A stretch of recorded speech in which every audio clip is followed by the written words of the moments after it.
একদম প্রিয় দর্শক, দেশ কিংবা প্রবাস যে যেখানে দেখছেন বাউন্ডারি করা এই সোয়াচার কাঠা,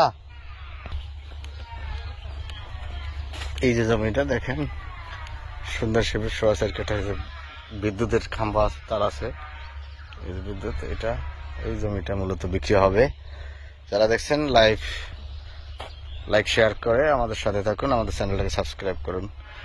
এটা আশেপাশে অনেক ইন্ডাস্ট্রি আছে, ফ্যাক্টরি আছে, দেখতে পাচ্ছেন। এই যে বাড়ি করছে অলরেডি, এখানে বসবাস করতেছে। আপনি চাইলে এখনই বাড়ি করে করতে পারেন। এটা 10 ফিট রাস্তা। এটা মনেরটেক উজামপুর রোড, ঢাকা উত্তর সিটি 46 নম্বর ওয়ার্ড। দামটা রিজনেবল আছে, অর্থাৎ 11 লাখ টাকা পার কাঠা হিসাবে দাম চাচ্ছে। যারা দেখবেন স্ক্রিনে দেওয়া নাম্বারে দেওয়া ফোন করে আপনারা একদিন আগে জানাবেন, ভিজিট করতে হবে। ভালো থাকবেন, সুস্থ থাকবেন, এই কারণে শেষ করছি। রাস্তায় কোনো মাটির রাস্তায় 10 ফিট রাস্তায় বাড়িঘর আছে, বসবাস করতেছে।